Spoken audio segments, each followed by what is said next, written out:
DGPHA کے office میں جواد احمد قریشی صاحب ہمارے ساتھ موجود ہیں. ان سے ہم پوچھتے ہیں کہ جشن بہاراں کی تقریبات کب شروع ہو رہی ہیں. جی قریشی صاحب. بہت شکریہ. دیکھیے جس طرح آپ نے اپنے انٹرو میں بتایا، ہم کوشش کر رہے ہیں کہ لاسٹ ٹائم بھی ہمارا جشن بہاراں بہت مقبول ہوا تھا، اور اس دفعہ ہم اس سے مزید 4 چاند لگا کے لاہور کے شہریوں کے لیے یہ تفریح کا موقع فراہم کرنے کی کوشش کر رہے ہیں، جس کے اندر چاروں صوبوں کی ثقافت کا بھی ہم اس کی بھی ڈیمنسٹریشن کا انتظام کر رہے ہیں. اس کے علاوہ پورے شہر میں ایک چراغاں کا سما بھی ہوگا، فائر ورکس بھی ہوں گے، اور انشاءاللہ ایک بہت خوبصورت اور ایک نایاب میں سمجھتا ہوں طریقے سے شہر کو ہم سجائیں گے اور پورے شہر کو بہت مزہ آئے گا.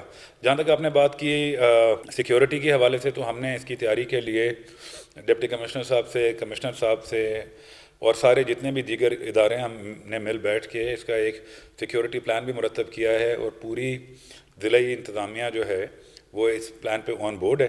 اور ہم جو کووڈ کا پروٹوکول ہے، جو سیکیورٹی کا پروٹوکول ہے، جو ڈینگی کا پروٹوکول ہے، اس کو منوعاً ہم اس کے اوپر عمل درآمد بھی کرائیں گے. یہ آپ نے دیکھا جی، جواد احمد قریشی صاحب نے بتایا کہ سیکورٹی کے انتظامات کے لیے انتظامات مکمل کر لیے گئے ہیں. اس کے ساتھ جو ضلع انتظامیہ سارے اسپیشل برانچ وغیرہ سب ان کے ساتھ ہیں، اور سیکورٹی ہائی الرٹ رہے گی. کسی شہری کو پریشانی کا سامنا نہیں کرنا پڑے گا.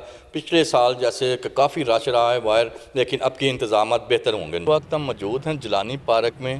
جشن بہاراں کی آمد ہے، اور اسٹال اور یہ سلسلہ اس کا شروع ہے. بالکل تقریبات تھوڑے دن بعد ہونے والی ہیں. اس ٹائم ہمارے ساتھ موجود ہیں وائس چیئرمین PHA حافظ ذیشان صاحب. جی حافظ. دیکھیں، ایک تو PHA کی روایت یہ رہی کہ شہر لاہور کو بسنت فیسٹیول کا ایک متبادل جو دیا وہ PHA نے دیا، اور ہم نے پچھلے کئی سالوں سے لوگوں کو تفریح کے مختلف مواقع دیتے ہیں. ایک سال میں ہم درجن سے زائد ایونٹس کرتے ہیں، جس میں گل داؤدی کی ایگزیبیشن ہے، فوڈ فیسٹیول ہے، اور سب سے بڑا ہمارا جو ہے وہ جشن بہاراں ہے.